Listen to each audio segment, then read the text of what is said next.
అనేటువంటి గగుల్బాజీ సంస్థ, Sahara India అనేటువంటి మోసపూరితమైన సంస్థ, సహారా ఇండియా అనేటువంటి ద వరల్డ్స్, భారతదేశంలో కాదండి ప్రపంచంలోనే the biggest fraud, biggest scam అండి సహారాది. ఇంత పెద్ద స్కామ్ జరుగుతున్నా కూడా ప్రభుత్వాలు ఎందుకు నోరు మూసుకొని ఉన్నాయి, ఎందుకు ప్రజల వైపున మాట్లాడట్లేదు? నేను అడుగుతున్నా. ఈరోజు మేము మోడీ గారిని ఎక్కడా వ్యతిరేకించడానికి రాలేదు. మోడీ గారి దృష్టికి తీసుకెళ్లడానికి ఢిల్లీ మహానగరంలో 3 నెలలు నేను నిరవధికంగా జంతర్ మంతర్లో దీక్ష చేశానండి. 3 months అండి. అంటే లాస్ట్ ఎప్పుడు ఏ మంత్ అండి ఇది? మార్చ్ మంత్లో ఇక్కడికి రావడం జరిగిందండి. 3 నెలలు ఖచ్చితంగా నేను ఢిల్లీ మహానగరంలో జంతర్ మంతర్లో నిరవధికంగా అక్కడ దీక్ష చేశాను. కానీ మా గోడు ఎక్కడా ఎవరు వినలేదు. ఇది ఎలక్షన్ టైము, పీక్ టైము కాబట్టి ఇక్కడనన్నా కూడా కనీసం మా గోడు వింటారేమో అని చెప్పేసి వాళ్ళ దృష్టికి తీసుకురావడానికి ఇక్కడికి రావడం జరిగింది. కానీ ఇక్కడ అదే సహారా యాజమాన్యం యొక్క తొత్తులు, నేను చెప్తున్నా ప్రజలారా, ఏజెంట్లను గుంజి కొట్టండి. ఏజెంట్లను గుంజి కొట్టకుంటే మీ జీవితాలు బలి పశువులు అవుతారు. ఎందుకంటే ఏజెంట్లే దీన్ని ప్రోత్సహిస్తున్నారు. దొంగ ఏజెంట్లు, దొంగ మేనేజర్లు, దొంగ ఎఫ్సి మేనేజర్లు. సహారా ఇండియాను 2 సంవత్సరాల కిందట బ్యాన్ చేయడం జరిగిందండి. 2 సంవత్సరాల కిందట బ్యాన్ చేసినా కూడా ఈ రోజు కూడా అక్రమ వ్యాపారం చేస్తున్నారు. మరి ఈ అక్రమ వ్యాపారం దీన్ని ప్రోత్సహిస్తున్నది ఎవరు? ఈ అక్రమ వ్యాపారాన్ని ప్రోత్సహిస్తున్నది ఎవరు? 2 సంవత్సరాల కిందట ఈ సంస్థను కూడా మూసివేసినారు. సంస్థకి ఎక్కడా కూడా రిజిస్ట్రేషన్ లేదు, రద్దు చేసినారు.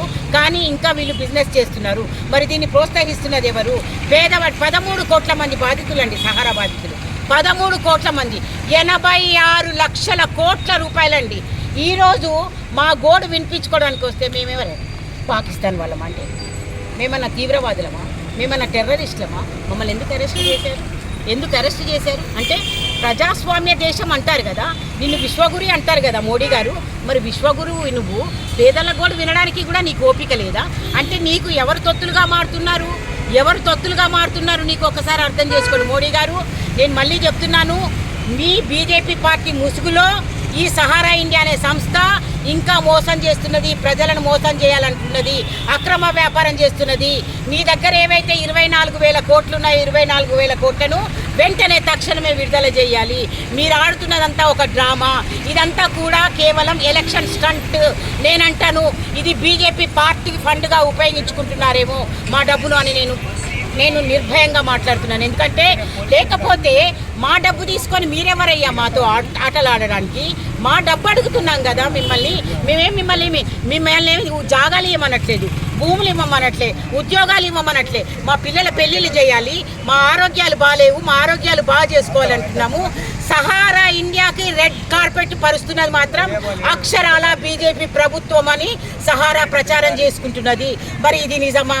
నిజం కాని పక్షంలో సహారా ఇండియా ఒక డైరెక్టర్లు ఎవరైతే ఉన్నారో మిస్టర్ రావిపాటి రామకోటేశ్వరరావు, వాడిని మొన్న అరెస్ట్ చేయడం జరిగింది. అయినా కూడా డబ్బు మదంతో, పలుకుబడితో వాడు తిరిగి వెంటనే 24 గంటలు, 3 సంవత్సరాలు కూడా అరెస్ట్ చేయలేని ప్రభుత్వము గతంలో, ఇప్పుడు 8 గంటల్లోనే మన తెలంగాణ ప్రభుత్వం వాళ్ళని అరెస్ట్ చేసింది. కానీ డబ్బు మదంతో, డబ్బు పలుకుబడితో రామకోటేశ్వరరావు తిరిగి బయటికి రావడం జరిగింది. ప్రజలారా మేల్కొనండి. సహారా ఒక దగుల్బాజీ సంస్థ, సహారా ఒక మోసపూరితమైన సంస్థ. ఈ సంస్థలో కనుక మీరు డబ్బులు వేసినట్లయితే మీ డబ్బులు సురక్షితం కానేరదు. ఇదిగో వీళ్ళంతా కూడా సహారా బాధితులే.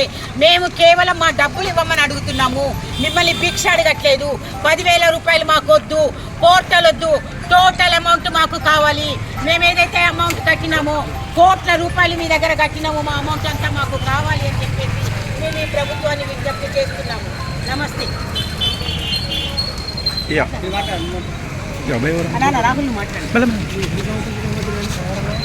సార్.